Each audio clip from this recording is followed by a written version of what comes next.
கண்ணியமாக ஒர்க் பண்ணக்கூடிய ஒரு அழகான ஒரு அற்புதமான இசையை கொடுத்துருக்காரு இந்த படத்தில். ரொம்ப ரொம்ப ரொம்ப ரொம்ப மனசுக்கு நெருக்கமான இசையை கொடுத்துருக்காரு.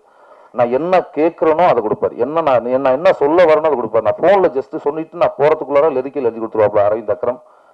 அவ்வளோ அழகாக பண்ணியிருந்தாங்க. அதுமாதிரி கேமராமேன் பாஸ்கரன் வந்து இப்படி கையை எடுத்து இப்படி வச்சுட்டாருன்னு சொன்னாக்கா அது இப்படி தான் பார்ப்பாரு. ஆங்கில் இப்படி பார்த்துட்டு டே இவா இது பாரு சரியாக இருப்பாரு போகலாம்ல அப்படிம்பாரு. போகலாண்ணே அது அவ்வளோ உயரம் இருக்குது எப்படின்னா போகிறது ரொம்ப காட்டுக்குள்ளே போனால் அப்படி தான் வாங்கினார். ஏன்னா இது ஏற்காடு ஷூட்டில் வந்து மேலே போகிறதுக்கு வண்டியெல்லாம் கிடையாது. அது நடந்தான் போகணும்.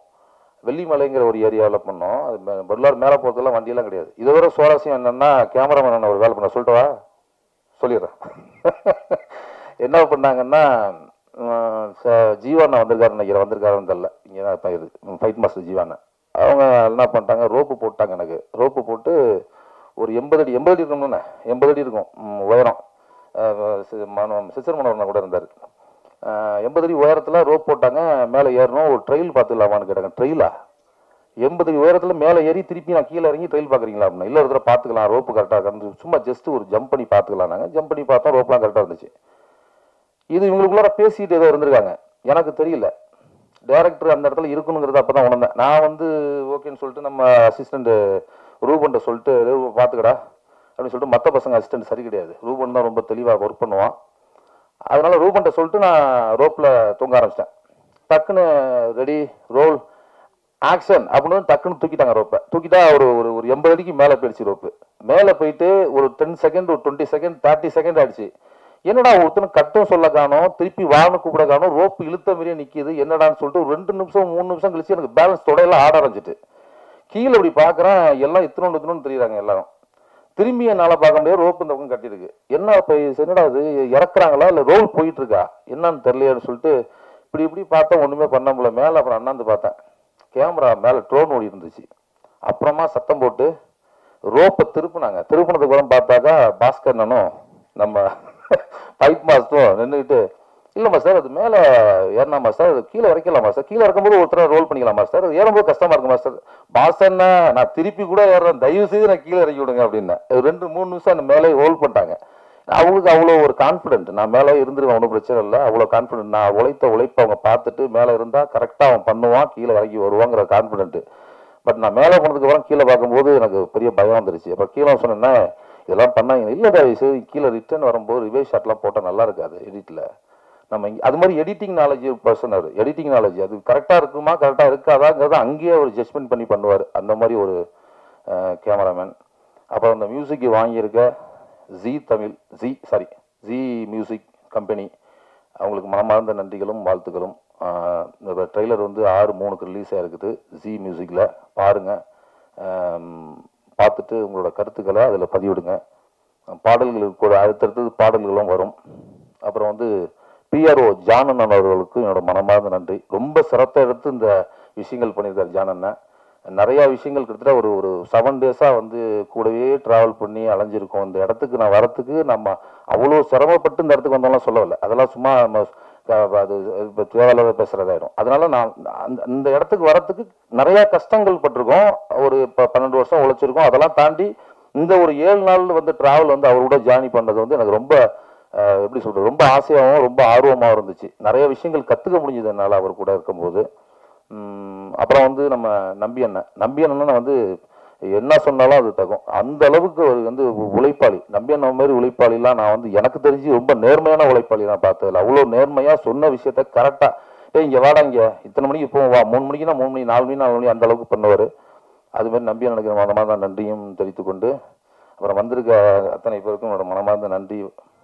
அப்புறம் மாஸ்டர் எல்கே ஆண்டனி மாஸ்டர் சிறப்பாக நடன அமைப்பு அமைச்சிருக்காரு, அவருக்கு எனக்கு மனமார்ந்த நன்றி. வாய்ப்புக்கு விடை கூறி நன்றி பெறுகிறேன். நன்றி, வணக்கம். அனைவருக்கும் இனிய மாலை வணக்கம்.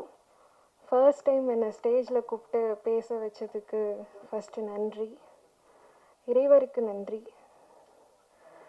அப்பா அம்மாவுக்கு நன்றி. என்ன பேசுறதுன்னு தெரியல. வாய்ஸ் ரொம்ப அழகா இருக்கு. பாட்டு பாடி ஒரு சாங் பாடி. சாங் எனி சாங் நம்ம படத்துல உள்ளதா உனக்கு ஒன்று சொல்ல எனக்கு ஓகே பாடி முடிச்சிருக்கேன். 2 வார்த்தை மட்டும் பேசிக்கலாம். ஓகே. இந்த வாய்ப்பை எனக்கு கொடுத்த Mister Azharuddin sir, music director of Iravin Vizhigal, அவருக்கு நன்றி சொல்லிக்கிறேன். அப்புறம் என்னோடய ஃப்ரெண்ட்ஸ், ஃபேமிலி, வெல்விஷஸ்லாம் வந்திருக்காங்க, அவங்களுக்கும் மிகப்பெரிய நன்றி. ஸோ 4 வார்த்தை நான் பாடிடுறேன். ஹே, உனக்கு ஒன்று சொல்ல தோணுது எனக்கு,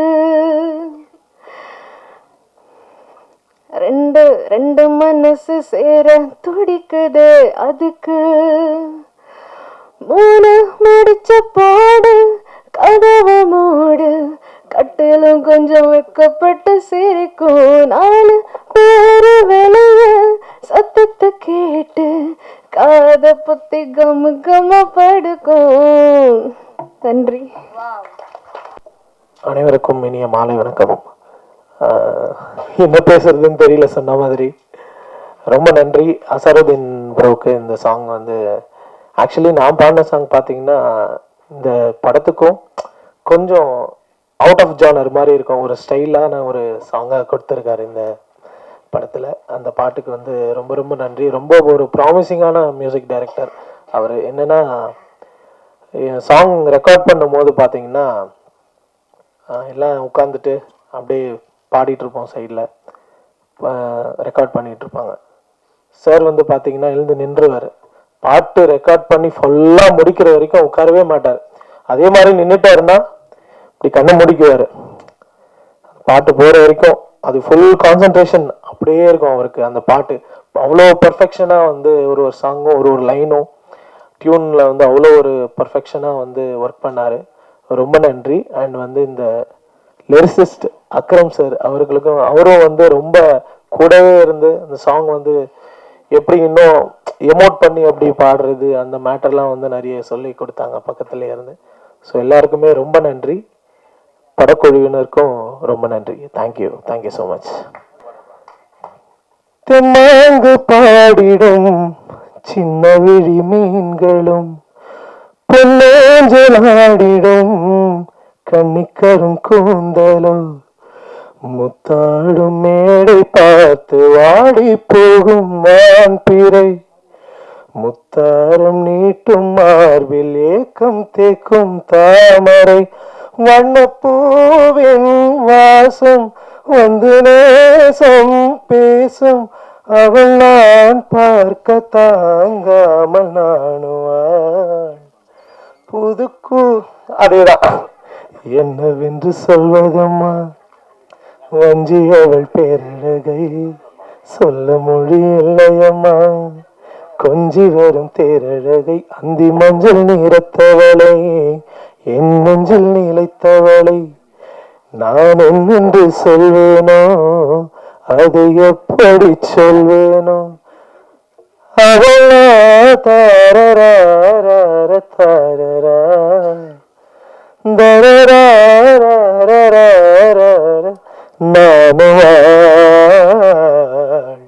அவ்வளவுதான். தேங்க்யூ.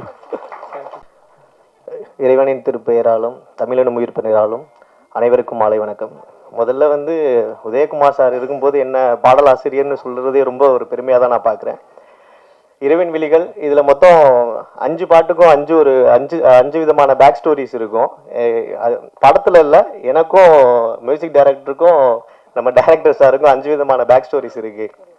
இதில் அவரோட நம்பிக்கையை வந்து எந்த அளவுக்கு அப்படின்னா, என் பேரை வந்து அக்ரம், அவர் பேர் வந்து அசார். இவர் எங்கள்கிட்ட முதல்ல கேட்ட பாட்டு வந்து வாடா கருப்பா. எப்படி அதை நம்பினாரு, நாங்கள் வந்து அதை நல்ல விதமாக கொடுப்போம்னு தெரிஞ்சாரு. It's was like a big research. ஒரு பெரிய ரிசர்ச்சுக்கு அப்புறமா அந்த வாடா கருப்பா வந்து நாங்கள் வந்து எடுத்து பிடிச்சோம். நீங்கள் கேட்டிருப்பீங்கன்னு நினைக்கிறேன். அதே மாதிரி எங்களுக்கு ஒரு சின்ன ஹேபிட் இருக்குது, எனக்கும் அசார் ப்ரோக்கும். ஒன்ஸ் வந்து அந்த சாங் கம்ப்ளீட் ஆனதுக்கப்புறம் டிராஃப்ட் வாய்ஸ் வந்து நான் தான் கொடுப்பேன். நான் ஒரு பெரிய சிங்கர்னு நினச்சிக்கிட்டு நானாக கொடுத்துருவேன். ஒன்ஸ் வந்து அது அங்கேருந்து ஸ்டூடியோ போகும்போது மகாலிங்கம் சார் இப்போ வர முடியல, மகாலிங்கம் சார் வந்து அந்த பாட்டோட ஃபர்ஸ்ட் லைன் வந்து ஸ்டார்ட் பண்ணாங்க. அதோட முடிஞ்சிருச்சு. நான் டே இனிமேல் நீ வாழ்க்கையில் பாடாதரா, தயவு செஞ்சு பாடாத, சார் மாதிரி வாய்ஸ்லாம் இருக்கும்போது நீ பாடிடாதன்னு சொல்லிட்டு அதுக்கப்புறம் அந்த டிராஃப்ட் கொடுக்குற பழக்கத்தையே நான் விட்டுட்டேன். செகண்ட் வந்து மகேந்திரன் சார், ஒரு டைம் சாரா இருப்பார், இன்னொரு டைம் ப்ரோவா இருப்பார், எங்களோட கேர்டேக்கர். ஸோ மோராலஸ் நான் இந்த இதில் தனிப்பட்டு யாருக்கும் தேங்க்ஸ் சொல்ல விரும்பலை. We are all team here. So இறுதியாக உங்களிடம் வந்து இறைவன் விழிகள் உங்கள் கைக்கு வந்திருக்கு. எல்லாரும் நல்ல விதமாக ஆதரவு கொடுக்கணும்னு வேண்டிக்கிறேன். தேங்க்யூ. அனைவருக்கும் வணக்கம். கிட்டத்தட்ட ஒரு 1.5 மாதமாக நான் எந்த விழாவிலையும் கலந்துக்கல. அது காரணம் இப்போ சொல்லிட்டாங்க, நம்மளை கடத்திட்டாங்க. இரவின் விழிகள் வந்து சும்மா ஏதோ ஒரு ஆர்டினரியான ஒரு படமாக தான் இருக்கும்னு நினச்சிட்டு நான் ஒரு சாதாரணமாக தான் உட்காந்தேன். ஆனால் உண்மையாலுமே மிரட்டிட்டாங்க. Making is very good, all the best. இது ப்ரொடியூசரும் டைரக்டரும் 2 பேரும் சேர்ந்து நடித்து இதில் வந்து இந்த மாஸ்கை போட்டது ஒருத்தர், மாஸ்கை போட வச்சவர் ஒருத்தர் நினைக்கிறேன். கரெக்டா? அவர் தான் மாஸ்கில் இருக்கிறவர். ஆமாம், 2 பேரும் பண்ணுற லொல்லு ஜாஸ்தியாக இருக்கும் போல் இருக்கு படத்தில். ரொம்ப அழகாக பண்ணியிருந்தாங்க மேக்கிங்கு. நம்ம கேமராமேனை சொல்லாமல் இருக்க முடியாது. நல்லா பியூட்டிஃபுல் ஷாட்ஸு. அந்த லொக்கேஷனில் எடுக்கிறது ரொம்ப டஃப்பு, காட்டில் போய் எடுக்கிறதெல்லாம். அதுலேயும் வந்து ஒரு நேர்த்தியான ஒரு ஃபோட்டோகிராஃபி. மியூசிக் ரொம்ப நல்லா இருந்தது. ரொம்ப அந்த படத்தினுடைய கருவு கேட்டாற் போல் அந்த சஸ்பென்ஸு, த்ரில்லரும், அந்த பேங்கு நல்லா கலக்கியிருக்கீங்க. பாடலும் நல்லா இருக்கு. 2 1.5 பாட்டு தான் போட்டிங்க, 5 பாட்டுன்னு சொல்லிட்டு அந்த 3.5 பாட்டு இவங்களே வச்சுருக்காங்க போல இருக்கு. அந்த 3.5 பாட்டு போட்டிருந்தா இன்னும் கொஞ்சம் நேரம் நல்லா. எனக்கு பாடல் பார்க்குறதுல ரொம்ப ஆசை. ஏன்னா இந்த ஹீரோயினுங்களெல்லாம் அதை நல்லா பார்த்துருக்கலாமேன்னு ஆசை தான், வேற ஒன்றும். அவங்களுக்கும் அதான் எதிர்பார்த்தாங்க. ஏன்னா சாயந்தரம் ரொம்ப நேரமாக வெயிட் பண்ணிட்டு இருக்கிறவங்களுக்கு ஒரு அழகான விஷயம் கிடைக்கு பாருங்க. ஆமான்றாரு பாருங்க நம்ம அண்ணன்.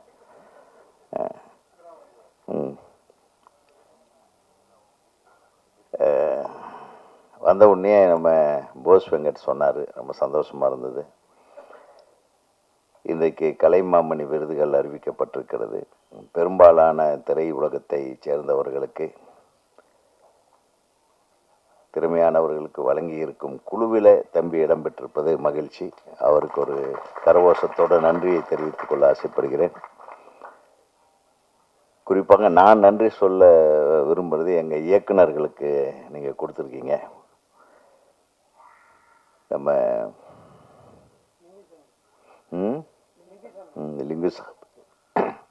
லிங்குசாமி, வெங்கட் பிரபுவா, எஸ்.ஜே. சூர்யா, அப்போ விக்ரமன் அவர்களுடைய துணைவியார், அவங்களுக்கு கொடுத்துருக்காங்க. ரொம்ப நன்றி. அதுக்கு நான் விக்ரமன் சார்பிலேயே நான் நன்றியை தெரிவிச்சுக்கிறேன் இந்த மேடையில். ஏன்னா இந்த மாதிரி தேர்வுக்குழுவில் இருக்கிறது ஒரு பெரிய கஷ்டமான விஷயம். சாதாரண விஷயம் இல்லை, சந்தோஷப்படக்கூடிய விஷயம் இல்லை. நிறைய ப்ரெஷர்ஸ் இருக்கும். நம்ம தேர்ந்தெடுக்கும் போது ரொம்ப ஜாக்கிரதையாக இருக்கணும். அந்த கிட்டத்தட்ட கடந்த ஒரு 15 நாளாக ஆஸ்கார் விருதுக்கு இந்தியாவிலிருந்து அனுப்பக்கூடிய படத்தை தேர்ந்தெடுக்கிற குழுவில் நாங்கள் ரொம்ப கஷ்டப்பட்டோம். ஏன்னா நிறைய படங்கள், நல்ல படங்கள் வந்தது. ஒரு பெரிய குறை வந்து தமிழ்லேருந்து எந்த படமும் வரல. ஏன்னா கொஞ்ச நாளாக பார்த்தீங்கன்னா திரையரங்குகளில் கூட்டமே வர்றதில்லைன்றாங்க.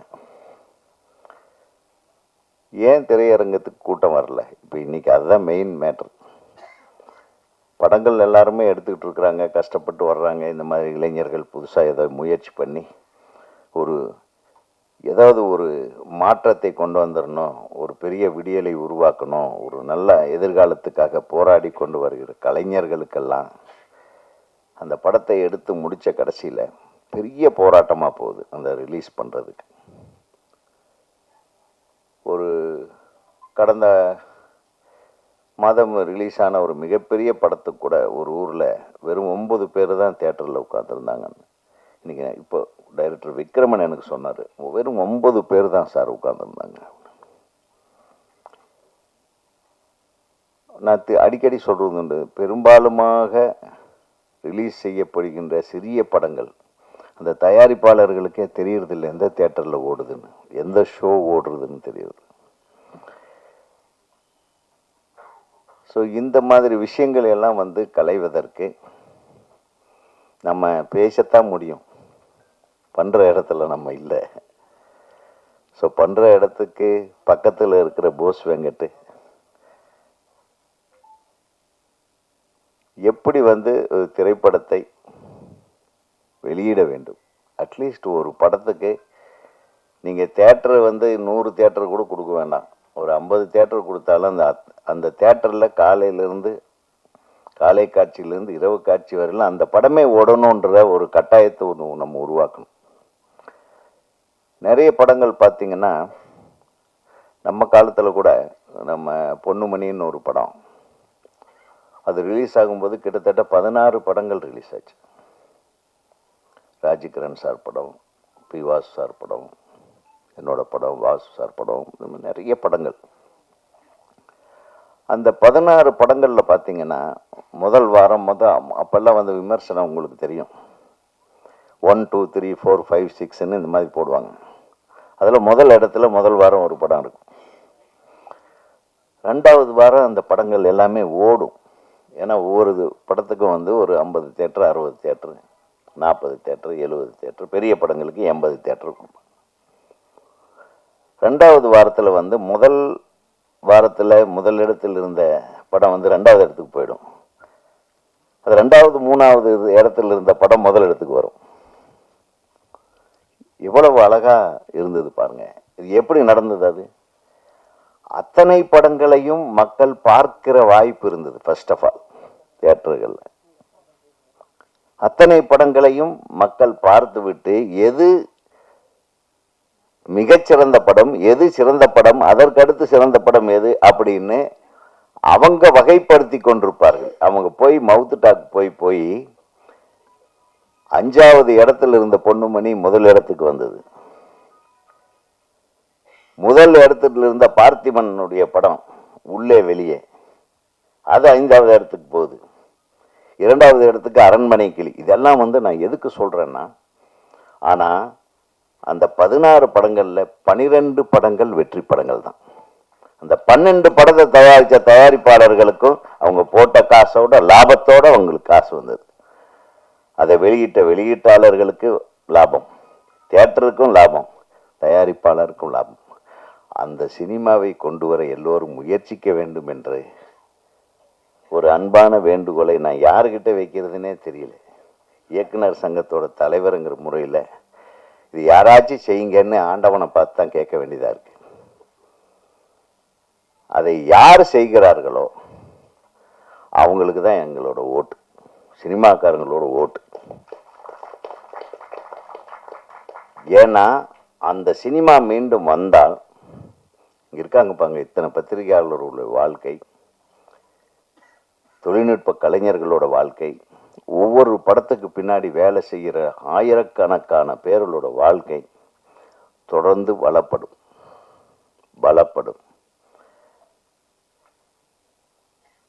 இன்னைக்கு உலக அரங்கத்துக்கு ஒரு சினிமா போகிற தேர்வுக்குழுவில் இருக்கும்போது நான் போய் முதல்ல தேடி பார்த்தது தமிழ் படம் வந்திருக்கான்னா தமிழ் படம் வரல. அதே எனக்கு மிகப்பெரிய அப்செட்.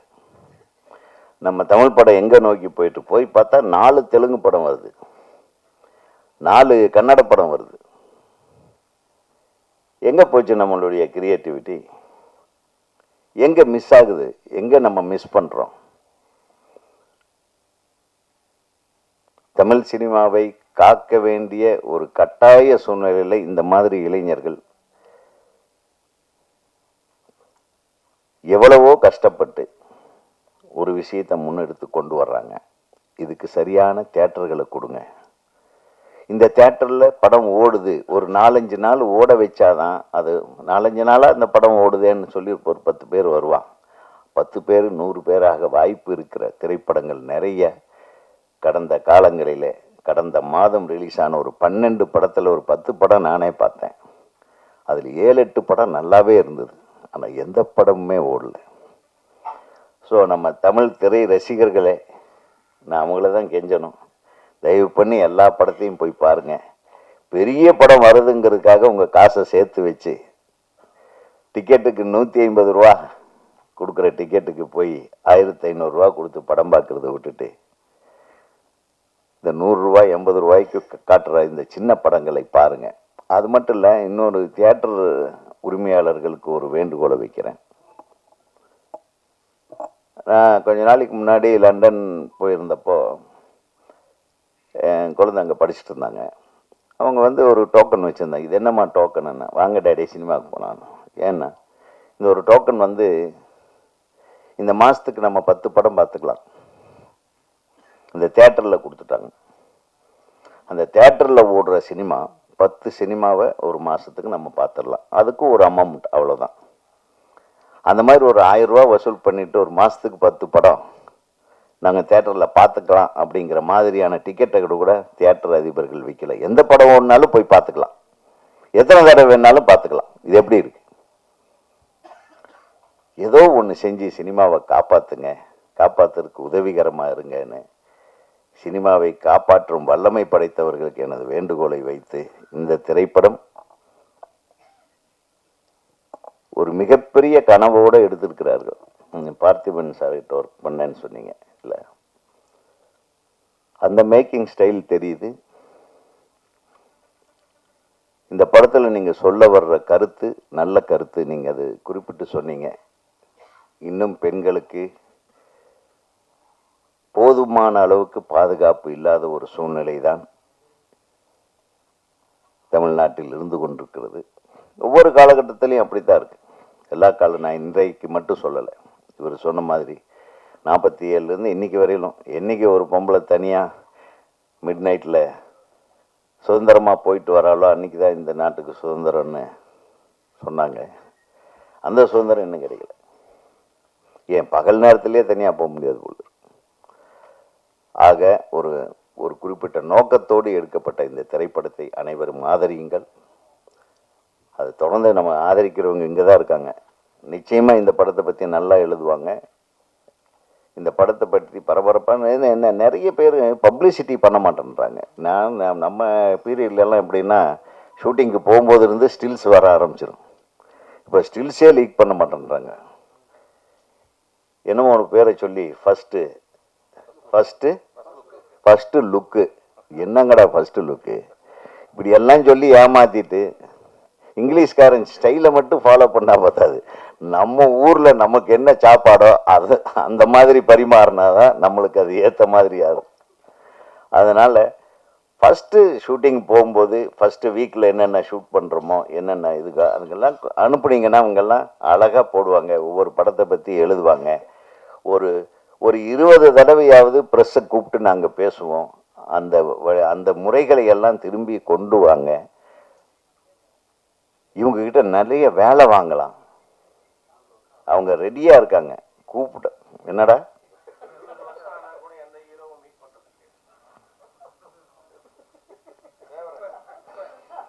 நீ வாங்க கொஞ்சம் பேச. அது நீ பேசுன இன்னும் பரபரப்பாய். அதை ஹீரோக்கள் பார்க்கறது இல்லை, ஹீரோயின் பார்த்துறாங்கல்ல. ஒன்று நிறைய ஹீரோயின் போட்டோவா போட்டுட்ருக்கீங்க. அவர் ஹீரோவை போய் பார்க்கறதே கிடையாது, இவர் பார்க்கறது இல்லை. பாதி உண்மை இருக்கு அதில் நீங்கள் சொன்னதில். அதை நான் சொல்கிறேன், நம்ம ஹீரோக்களை விட்டுருங்க. அட்லீஸ்ட் இயக்குனர்கள் நீங்கள் என்ன பண்ணுறீங்கன்னா படம் எடுக்கும்போது அப்பப்போ அந்த ஸ்டில்ஸை கொண்டு வந்து அப்பப்போ பரபரப்பாக அதை வெளியிட்டுட்டே இருக்கணும். அது என்ன எடுத்துகிட்ருக்கிறீங்க, எப்படி பண்ணிகிட்ருக்கீங்க, எந்த ஊரில் ஷூட்டிங் நடக்குது, இந்த மாதிரி விஷயங்களே இப்போ இவங்களுக்கு யாருக்கும் தெரியுதில்லை. படம் இந்த மாதிரி போட்டு ஆடியோ ரிலீஸுக்கு வரும்போது இந்த மாதிரி ஒரு படத்துக்கு ஆடியோ ரிலீஸுன்னு இல்லை. உண்மைதானே இது? அதான் இது அநியாயமாக இருக்குது. நம்மளும் சரியில்லை. அதனால் நம்ம மேக்கிங்கில் கான்சன்ட்ரேட் பண்ணுறோமே தவிர இன்றைக்கி பப்ளிசிட்டிக்கு வந்து எல்லாம் ஒரே டைமில் வந்து நீங்கள் தான் உங்கள் கையில் தான் படம் இருக்குது, உங்கள் கையில் தான் படம் இருக்குன்னு சொல்லி அவங்க கையில் என்னத்த இருக்குது? பாவம் ஒன்றும் இல்லை. படம் நல்லா இருந்தால் நல்லா இருக்குன்னு எழுத போகிறாங்க. அப்புறம் போட்டு அவங்கள போட்டு நம்ம யூடியூபர்ஸை திட்டுறோம். அது வேறு ஒரு பக்கம். அவங்கள ஏதோ ஒன்று அவங்க பண்ணுறாங்க, ஏதோ தப்பாவது நம்ம படத்தை பற்றி சொல்கிறாங்களேன்னு சந்தோஷப்படுங்க. ஆக இந்த படத்துக்கு நல்ல பப்ளிசிட்டி கொடுங்க.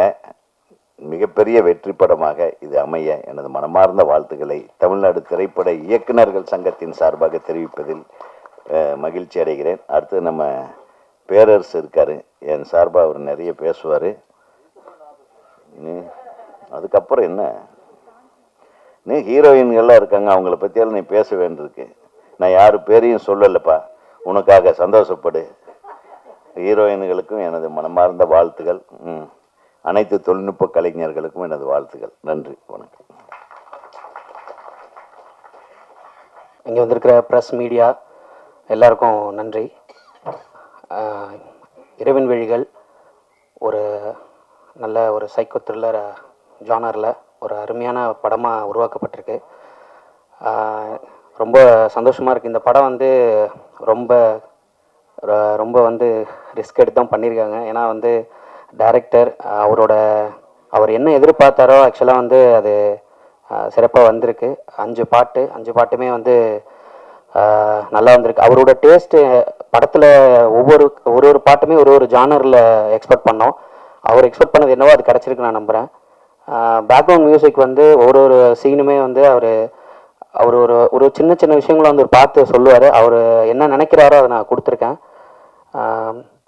அப்புறம் நம்ம இரவின் விழிகள் டீமில் இருக்க எல்லாருக்குமே, டெக்னீஷியன் எல்லாருக்குமே வந்து நன்றி.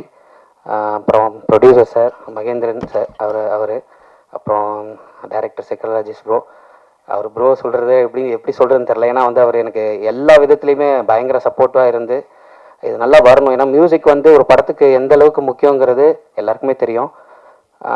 அது ஒவ்வொரு சீன்லேயுமே பார்த்து அவர் பண்ணார். அதே மாதிரி நல்லா வந்திருக்கு.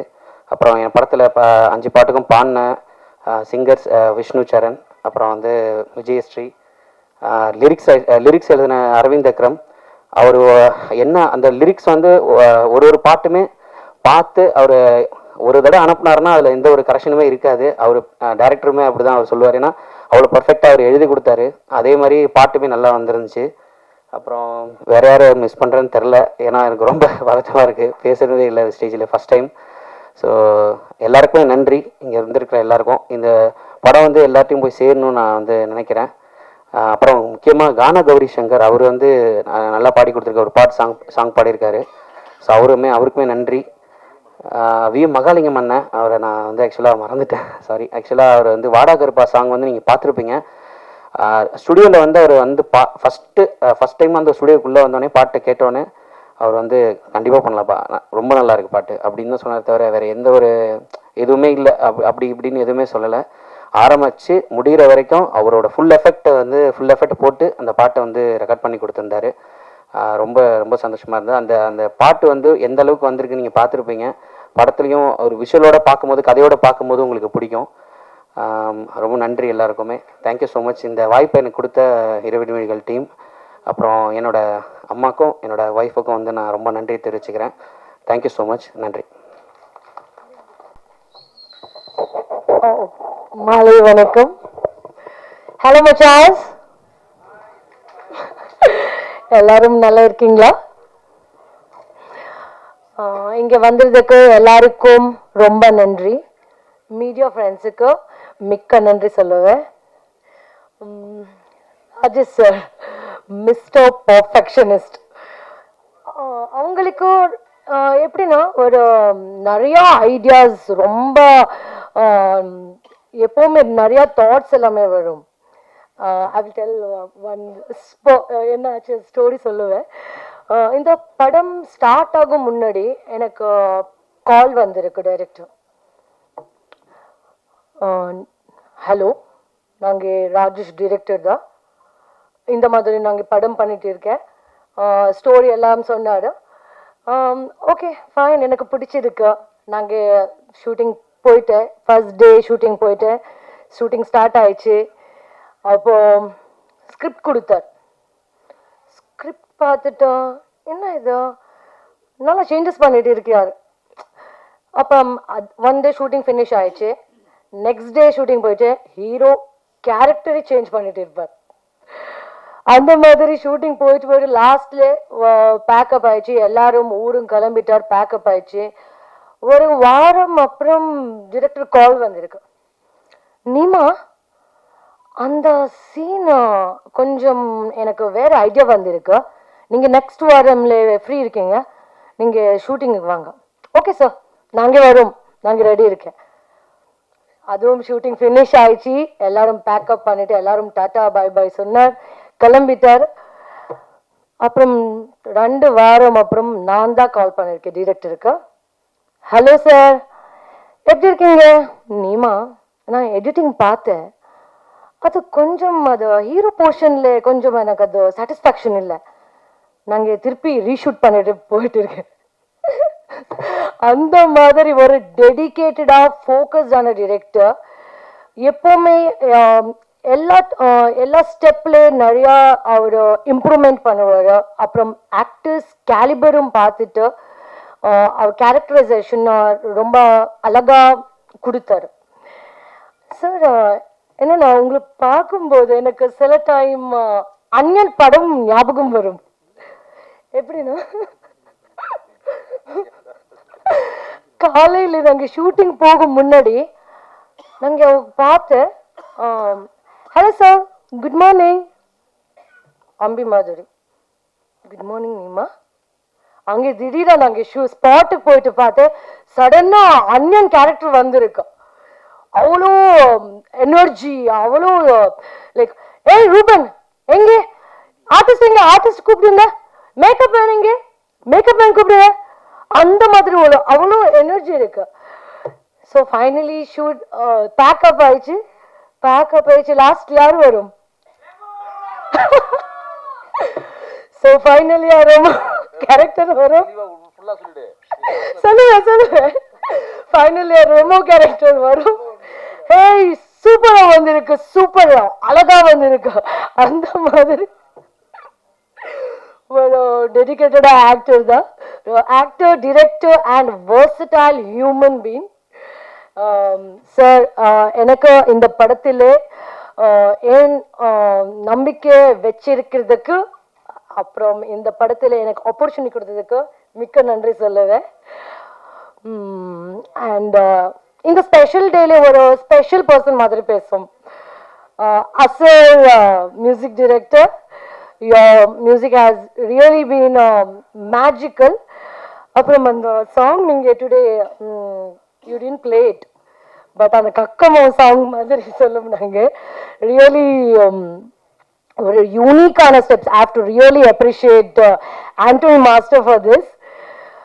He made sure every steps matched the mood of the music.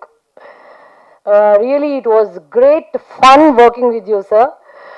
And GOP sir, Bhaskar sir, அவங்களுக்கு ரொம்ப பேஷன்ஸ், ரொம்ப கிரியேட்டிவ், அப்புறம் ரொம்ப கிரியேட்டிவாக like he had shown every ஃப்ரேம்ஸில் ஒரு கிரியேட்டிவான அழகாக காமிச்சார், கிரியேட்டிவாக அழகாக காமிச்சார். He made sure he had shown the story like very beautifully through his lens. And எல்லாருக்கும் இங்கே என் கூட மகேந்தர் இந்த படத்தில் ஒரு பேக் போன், இந்த மெயின் பில்லர் தான் சொல்லும். Producer cum hero. எனக்கு உங்களுக்கு கூட ஒர்க் பண்ணுறதுக்கு ரொம்ப சந்தோஷமாயிடுச்சு. நீங்கள் ரொம்ப சப்போர்ட்டிவ் ஃப்ரம் தி பிகினிங், ரொம்ப சப்போர்ட்டிவாக பண்ணிட்டு இருக்கிறார் அண்ட் இருந்தார். ஸோ இங்கே என் கூட ஒர்க் பண்ணிட்டு எல்லாருக்கும் டெக்னீஷியன்ஸ் அண்ட் ஆக்டர்ஸ் எல்லாரும் ரொம்ப சப்போர்ட் பண்ணிட்டு இருக்கார். எல்லாருக்கும் ரொம்ப நன்றி. இங்கே அப்புறம் என்ன சொல்லும், ஸோ சூன் நம்ம படம் ரிலீஸ் ஆகும். எல்லாரும் தியேட்டர் போயிட்டு மூவி பாருங்க. நீங்க மட்டுமல்ல, உங்கள் குடும்பம், நண்பர்கள் கூட மூவி போயிட்டு பாருங்க. உங்கள் ஆசீர்வாதம் எனக்கு, என்னுடைய டீமுக்கு வேணும். அண்ட் நாங்கள் ஏதாவது தப்பா பேசிட்டு மன்னித்து விடுங்கள். அண்ட் நன்றி. இனியாயிராவ்.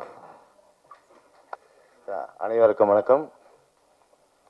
எனக்கு உயிர் கொடுத்த எங்கள் அம்மா அப்பாவுக்கு முதல் வணக்கம். ஓகேவாப்பா?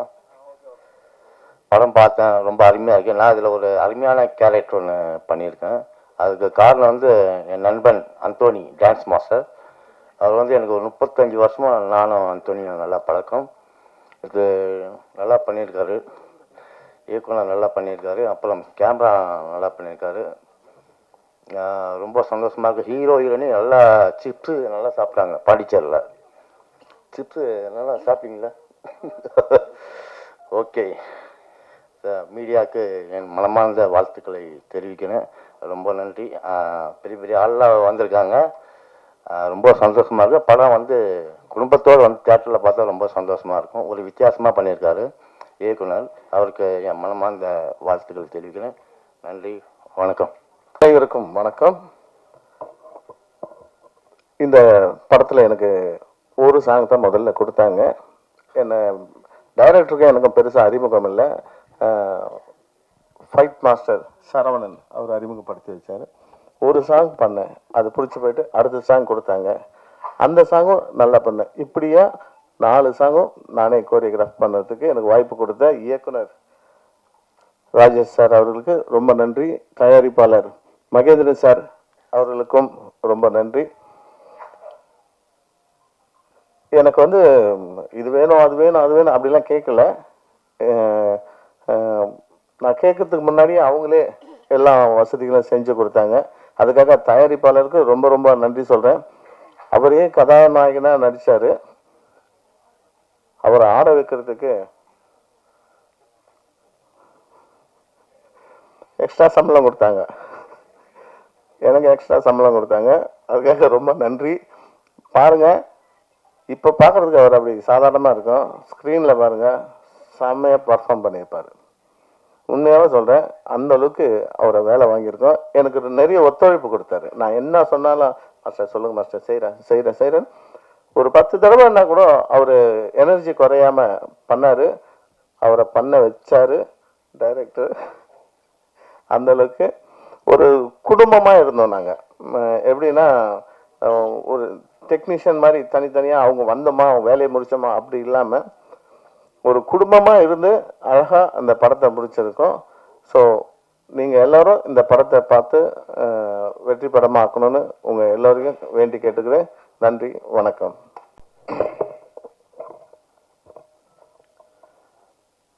அனைவருக்கும் நான் பேசும்போது மைக்கு இருக்கு, நானே என்ன பேசுறேன்னு தெரியாம வந்திருக்கேன். இந்த படத்தோட கதையை வந்து என்கிட்ட டைரக்டர் சொன்னார். சொல்லும்போது வேற ஒரு ப்ரொடக்ஷனில் நடிக்கிறதுக்கு தான் என்ன கூப்பிட்டாரு.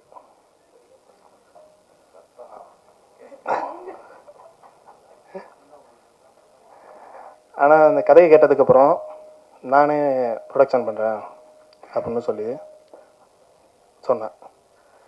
அதுக்கு அவர் சரி பண்ணுங்க அப்படின்னு சொல்லி சொன்னார். அப்படி தான் இந்த கதையில் நடிக்கிறது இருக்கணும். நான் ஹீரோவை பண்ண சொன்னார். நான் வேணாம் அப்படின்னு சொன்னேன். எனக்கு அதெல்லாம் வராது, நீங்கள் வேறு யாராவது போடுங்க அப்படின்னு சொன்னேன்.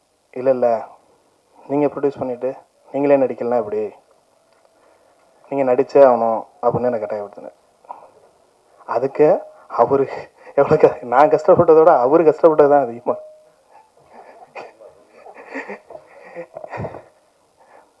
என்னை ரொம்ப கஷ்டப்பட்டு நடிக்க வச்சு, டார்ச்சர்னா கொஞ்சம் இல்லை, அந்த அளவுக்கு டார்ச்சர் பண்ணி நடிக்க வச்சார்.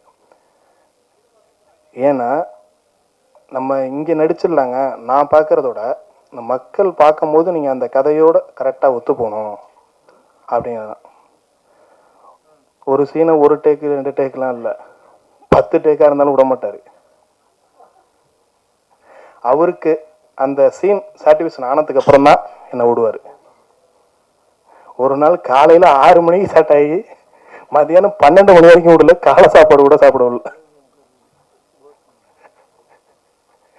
அந்த மாதிரிலாம் ஷூட்டிங் பண்ணுச்சு. இந்த படம் வந்து மக்களுக்காக ஒரு விழிப்புணர்வு படமாக இருக்குன்னா இந்த படம் எடுக்கப்பட்டது. இந்த படம் வந்து ஒரு விதையாக விதைக்கப்பட்டு அவர் என்கிட்ட சொல்லும் போது இருந்துச்சு. அதுக்கப்புறம் என்னால் முடிஞ்ச அளவு அதை செடியாக்கிடுறேன். அதை நீங்கள்லாம் சேர்ந்து அதை மரமாக்கி அதில் கருத்துங்கிற பழமான சாப்பிட்றதுக்கு உறுதுணையாக இருக்குன்னு சொல்லியிருக்கேன்.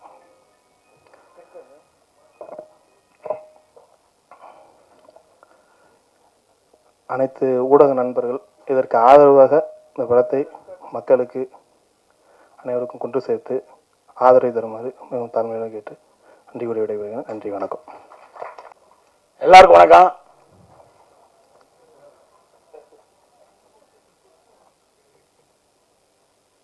அந்தோணி மார்க்ஸ் மூலியம் பார்த்தா இந்த படம் எனக்கு கிடச்சிச்சு.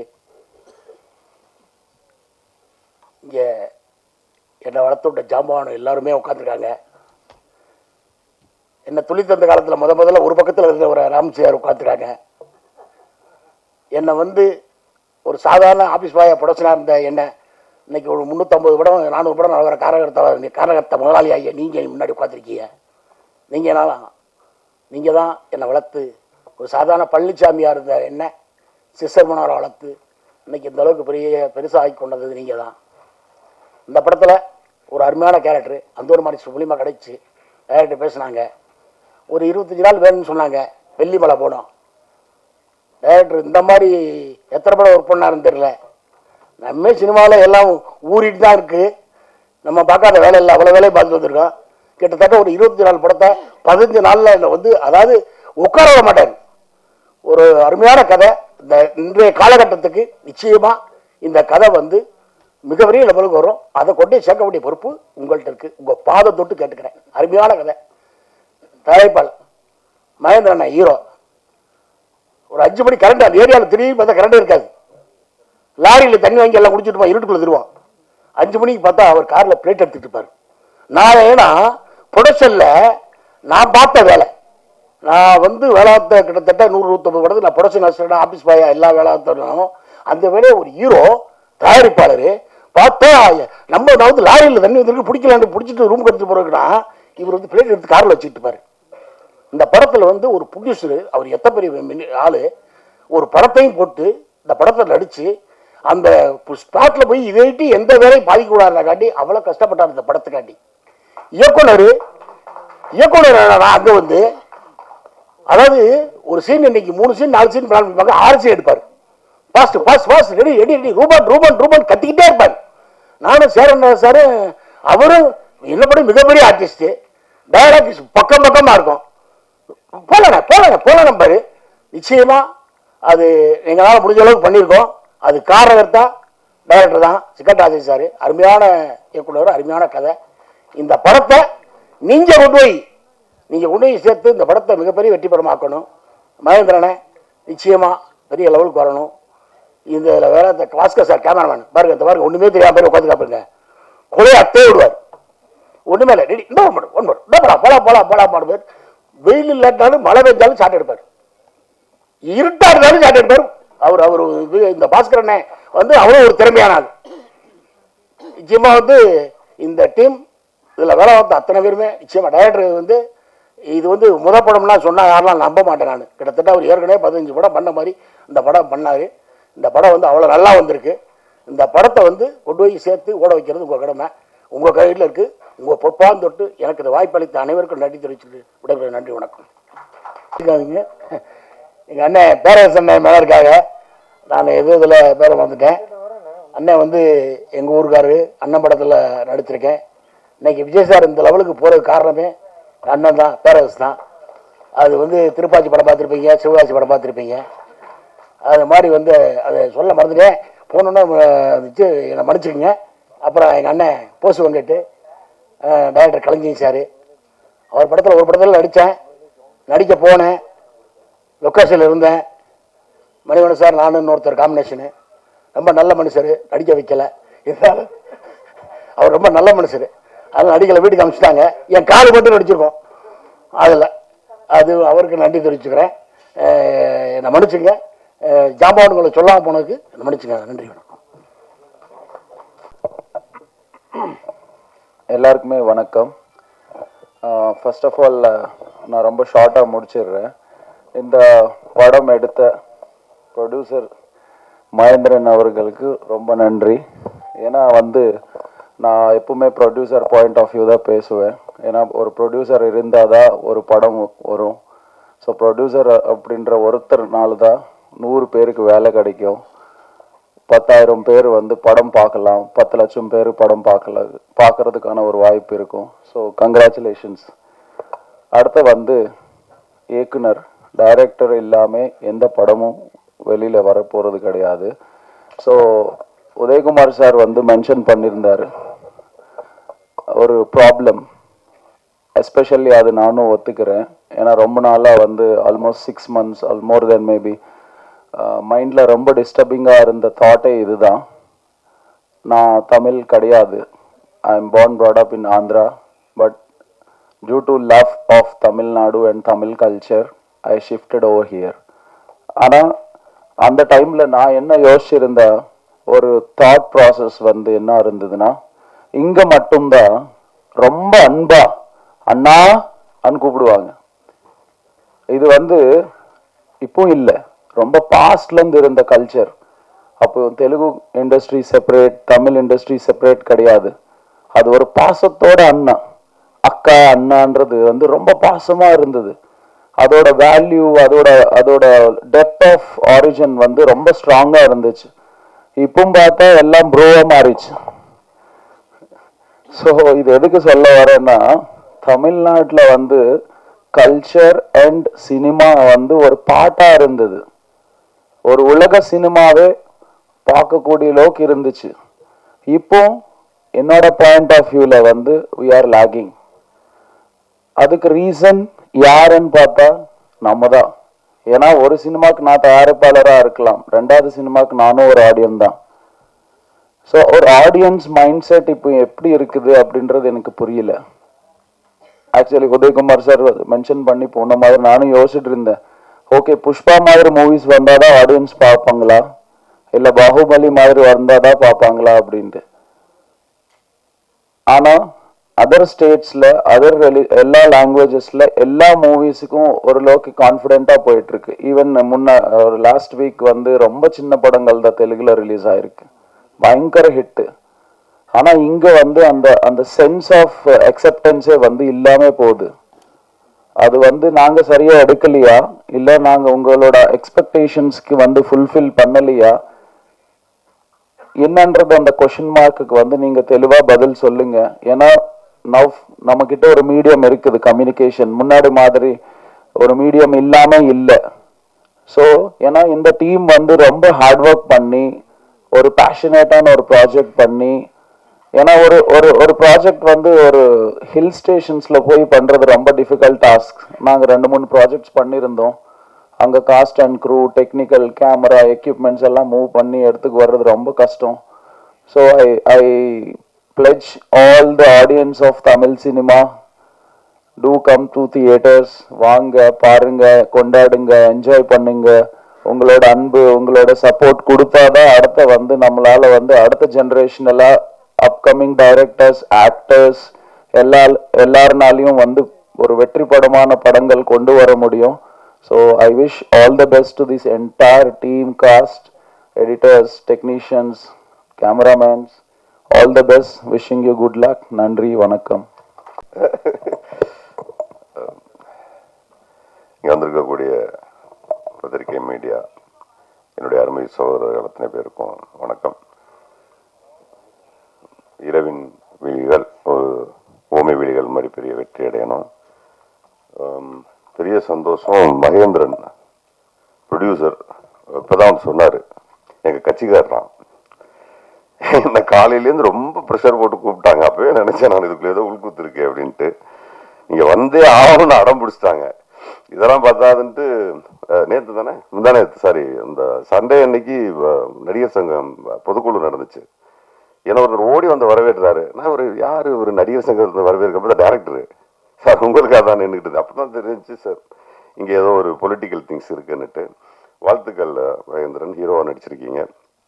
வில்லனாகவும் ட்ரை பண்ணியிருக்கலாம், இல்லை வில்லன் கூட பண்ணியிருக்கலாம். ஒன்றும் வாய்ப்பு கட்டாயமாக இருக்குது கலைஞரில். நீங்கள் அண்ணன் ஆர்வி அண்ணன் டக்குன்னு கிளம்பிட்டாங்க. நிறைய விஷயம் சொல்லிட்டு போனாங்க. அதில் அவர் ஒரு பாயிண்ட்டை சொல்லிட்டு போனார், சினிமா அப்படின்ட்டு ரிலீஸ் பற்றி. இப்போ ரிலீஸ் அப்படின்னோடனே திமுக காரன் பக்கம் டக்குன்னு திரும்பிடுவாங்க. நானே பேசியிருக்கேன் நிறையா. ரிலீஸ்னோடனே ஏன் அந்த பக்கம் திரும்புகிறாங்கன்னு எனக்கு தெரியல. அப்போ ஒருவேளை அவங்க ரெட் ஜெயின்ட் சொன்னாங்கன்னா ஏன் ஏடிஎம்கே பீரியடில் ரெட் ஜெயின்ட் படம் பண்ண இல்லையா, அந்த 10 வருஷமும் அவங்க படங்கள் பண்ணிக்கிட்டு தான் இருந்தாங்க. உடனே அந்த பக்கம் திரும்பிடுவாங்க. அதுக்கப்புறம் ரெட் ஜெயின்ட் பண்ணாத படங்களே 1000 தேட்டர் 800 தேட்டர்னு எடுத்துக்கிட்டு தான் இருக்காங்க. அந்த கம்பெனிஸும் நம்ம எல்லாருக்கும் தெரியதான் தெரியும். பட் இந்த பக்கம் திரும்புவாங்க. பட் இது ஹேப்பன்ஸ், அது ஒன்றும் பண்ண முடியாது. ஆனால் பட் அதுக்குள்ளே ஒரு உண்மை ஒன்று இருக்குது. அவங்க சொன்ன மாதிரி 12 படம் இப்போவும் தான் வருது. நமக்கே அதில் ஒரு சின்ன வருத்தம் இருக்குது. ஏன்னா நானும் இயக்குனர் ஆனதுனால எனக்கு அந்த வழியை புரிஞ்சுக்க முடியுது. சார் ரிலீஸ் ஆனப்போ 2 வாரம் படம் ஓடிட்டு இருந்தது. 253 தியேட்டர் ரிலீஸ் பண்ணோன்னு நினைக்கிறேன். நீங்கள் தான் சப்போர்ட் பண்ணீங்க. அப்புறம் 2வது வாரம் 180 சம்திங் போச்சு. ஆனால் 3வது வாரம் படம் இல்லை. அந்த பெயின் எனக்குமே இருக்கு. பட் அதுக்கு ரொம்ப பர்டிகுலராக இந்த நான் ஒன்றும் கேட்டேன், ஒரு 25 நாள் ஒரு போஸ்டர் விட்டுறதுக்கு ஒரு டைம் கொடுங்கன்னு கேட்டேன். இல்லை ஒரு 50 நாள் விட்டுறதுக்கு ஒரு ஷோஸ் கொடுங்கன்னு கேட்டேன். பட் கொடுக்க முடியல. அது ஒரு காலத்தில் படத்தை 50 நாளோ 100 நாளோ ஓட்டுறதுக்கான ஒரு டைம் கொடுத்தாங்க இல்லையா, அந்த டைம் இப்போ கொடுக்கறது இல்லை. பட் அவங்கள குறை சொல்கிற அதே சமயத்தில் ஆடியன்ஸும் ஒரு படம் ரிலீஸ் ஆன ஒரு வாரத்துக்கு அப்புறம் என்ன பண்ணிடுறாங்கன்னா, அதான் இன்னொரு 1 வாரம் 10 நாளில் ஓடிடியில் வந்துருமே, இது எதுக்கு நம்ம வந்து தேட்டரில் பார்க்கணும் அப்படின்னு சொல்லும்போது ஒரு படத்தினுடைய ஆயுள் காலம் இப்போ ஈசல் மாதிரி 10 நாள் 12 நாள்னு மாறி போச்சு. ஸோ நம்ம அதை நம்ம அது மேலே கிளைமிங் பண்ணும்போது கூட கொஞ்சம் யோசிக்க வேண்டியிருக்குது. Claiming right or wrong? Claim பண்ணுவோம். சார் சொன்ன மாதிரி கிளைம் பண்ணுவோம். 50 நாள் 60 நாள்னா சார் சொன்னாங்க 60 தேட்டர் எங்களுக்கு வரும், 60 தேட்டர் இன்னொருத்தருக்கு போகும், 60 தேட்டர் இன்னொரு தேட்டர் போனால், ஸோ 50 தேட்டரோ 60 தேட்டரோ ஷோஸ் வந்து 3 ஷோவோ 2 ஷோவோ இருந்ததுன்னா அது 50 நாளோ 60 நாளோ இருந்தால் தான் ஆடியன்ஸ் அப்போ பார்க்க முடியும். அவங்களுக்கு அண்ணன் சொன்ன மாதிரி அந்த டாப் 10 ரைட், அந்த டாப் 10ல வந்து 1 2 3 நாள் சொல்றதுக்கே 5 6 வாரம் 7 வாரம் 8 வாரம்லாம் எடுக்கும். இப்போ அது இல்லையே.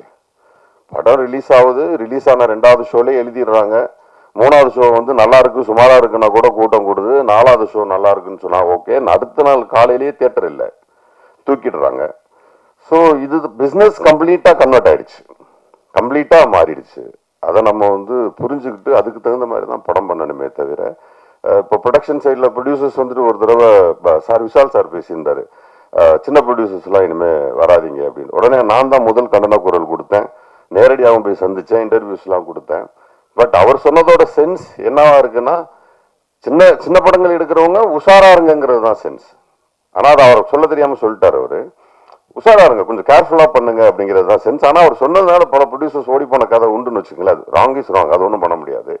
பட் உண்மை என்னன்னா, சின்ன படம் எடுக்கிறவங்கள்ட்ட கேட்கறது ஒன்றே ஒன்று தான், இந்த படம் என்ன மாதிரியான அட்டென்ஷனை ஆடியன்ஸ் கிட்ட கிரியேட் பண்ணும்.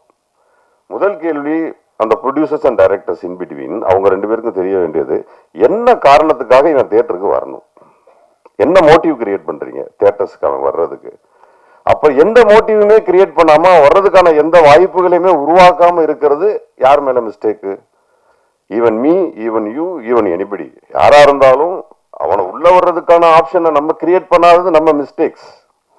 ஸோ இனி வர்ற டைரக்டர்ஸ், ப்ரொடியூசர்ஸ், டெக்னீஷியன்ஸ் இந்த பஞ்ச் பாயிண்ட் இருந்தா தான் வருவான். இதுதான் காரணம். இப்ப சொல்லுவாங்க கேஸ்ட் வச்சு படம் எடுக்கிறாங்க, மேபி காரணமா இருக்கலாம். அவங்க மட்டும் வந்து படம் பார்த்ததுக்கு ஆசா மாறுறதான்னு நினைக்கலாம். மேபி அவங்களுக்கு மட்டுமான ப்ரீச்சிங்கா இருக்கலாம், மேபி அவங்களுக்கான முன்னேற்றமா இருக்கலாம், மேபி அவங்க ரொம்ப நாள் அடிபட்டதற்கான மருந்தா இருக்கலாம். Anything happened. பட் அந்த படத்துக்கு கூட்டம் கூடுதில்லை, காசா மாறுதில்லை.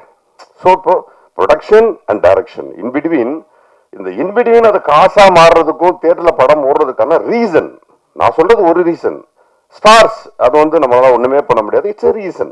ஸ்டார்ஸ் வந்து கம்ப்ளீட்லி ரீசன். அவங்க வர்றது ஈவன் விமல் சார் வச்சு நான் படம் பண்ணும்போது ஒரு முதல் நாள் 2வது நாள் 3வது நாள் வந்து தியேட்டர்ல 3/4 ஆடியன்ஸ் உட்கார்ந்தது.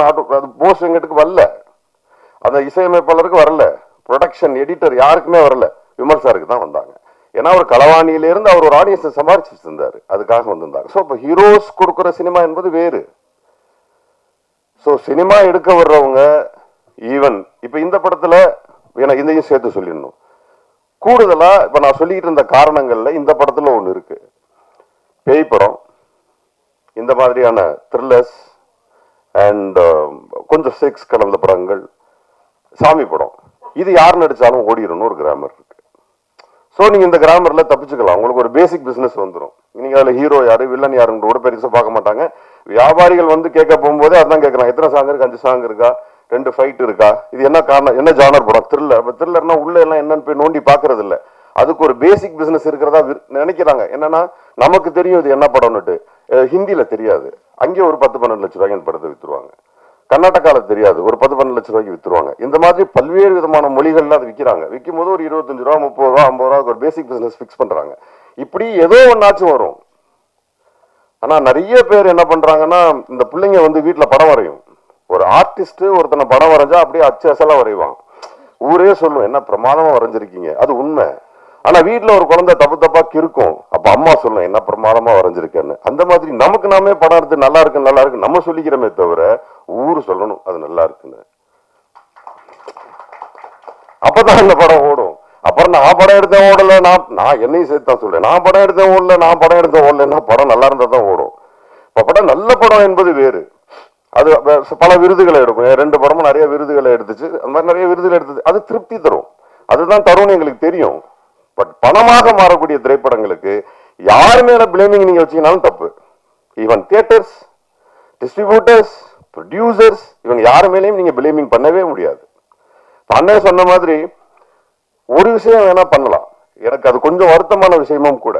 சமீபத்தில் கூட நடந்துச்சு. ஒரு ஸ்டாரோட படம் வருது, உடனே அந்த சமயத்துல வெளியாக இருந்த சின்ன படங்களை பூரா எல்லாம் பின்வாங்கிறதே நான் பார்த்தேன். அந்த தேட்டர்ல படம் வருதுன்னு சொல்லிட்டு முதல் நாள் போஸ்டர்ல வருது, பேப்பர்ஸ்ல வருது, ஒரு 10 நாள் பப்ளிசிட்டி பண்றாங்க.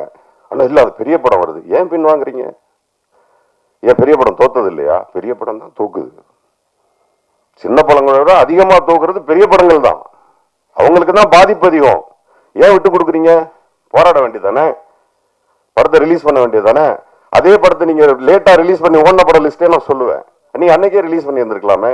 அப்ப என்ன ஆகுதுன்னா, அவங்கள பயந்துக்கிட்டு நீங்க வெளியில வரும்போது சார் சொன்ன மாதிரி 150 தியேட்டர் 100 தியேட்டர் 100 ஷோஸ் 100-200 ஷோஸ்ன்னு சொல்லிட்டு அந்த ஷோஸ் எல்லாமே அவங்களுக்கு போகுது. தே பிளேட், அவங்க நல்லா விளையாடுறாங்க. ஏன்னா களத்தை நீங்க தான் கொடுத்தீங்க. எதுக்கு களத்தை கொடுக்குறீங்க? நான் ஏற்கனவே ஒரு ஆக்சுவலா இப்போ வந்து ப்ரொடியூசர் கவுன்சில் எல்லாம் சேர்ந்து போய் பேசியிருக்காங்க. டிஸ்ட்ரிபியூட்டர் கவுன்சில் எல்லாமே வந்துட்டு துணை முதல்வர்கிட்ட போய் பேசியிருக்காங்க. டிக்கெட் நிர்ணயம்லாம் நீங்களே பார்த்துக்கோங்க, கவர்மெண்டே இதை போய் பண்ணலான்ட்டு. இதை நான் கிட்டத்தட்ட 2 மாதங்களுக்கு முன்பு நான் பேசியிருக்கேன். நான் என்ன கேட்கிறேன், முழு அதிகாரமும் யாருக்கிட்ட இருக்கு? பணம் போட்ட ப்ரொடியூசர்ஸ் கிட்ட இருக்கு. ஆனா நீங்க என்ன பண்றீங்க, 2 கோடி ரூபாய் 3 கோடி ரூபாய் சொத்து தானே ஒரு திரைப்படம். 10 கோடி இருந்தா 10 கோடி ரூபாய் சொத்து தானே உங்க திரைப்படம். உங்க சொத்தை தூக்கி கொண்டு யார்ட்டையா கொடுப்பீங்களா? உங்க நிலத்தை யார்ட்டையா கொண்டு கொடுப்பீங்களா? யார் பேர்லயா எழுதி வைப்பீங்களா? உங்க வீட்டை யார் பேர்லயாவது எழுதி வைப்பீங்களா? படத்தை மட்டும் ஏன் இன்னொருத்தன் பேர்ல எழுதி வைக்கிறீங்க? என்ன பயம் உங்களுக்கு? என்ன பயம்? படம் எடுக்கிறவனுக்கும் 10 கோடி ரூபாய் போட்டு படம் எடுக்கக்கூடிய தைரியம் இருக்கு உங்களுக்கு. தியேட்டரை பிடிச்சி படம் ரிலீஸ் பண்ண தெரியாதா? அப்ப நீங்க பிசினஸ் கத்துக்காம வந்திருக்கீங்க உள்ள. பிசினஸ் தெரிஞ்சுக்கிட்டு வாங்க. 10 கோடி 15 கோடி 5 கோடி 8 கோடி 3 கோடி என்ன வேணா போடுங்க, வாங்க. ஒரு படம் எடுக்கிறாரா, அசிஸ்டண்டா ஒர்க் பண்ணுங்க. ப்ரொடக்ஷன் பண்றாரா, அவர் கூட ப்ரொடக்ஷன்ல ஒர்க் பண்ணுங்க. டிஸ்ட்ரிபியூஷன்ல கத்துக்கங்க, அப்புறம் வாங்க சினிமாவுக்கு. அப்புறம் தோத்து போயிட்டேன்னு அழுகிறதுல எந்த பிரயோஜனமும் கிடையாது. கத்துக்குங்க. எனக்கு ஆசையா இருக்கு, டிஸ்ட்ரிபியூஷன் கத்துக்க போறேன், பண்ண போறேன், சீக்கிரமே பண்ணுவேன். தோக்குறேன்னு ஜெயிக்கிறேன்னு பண்ணுவேன். டிஸ்ட்ரிபியூஷன்ல தான் பிரச்சனை வந்து நின்றுது கடைசியா.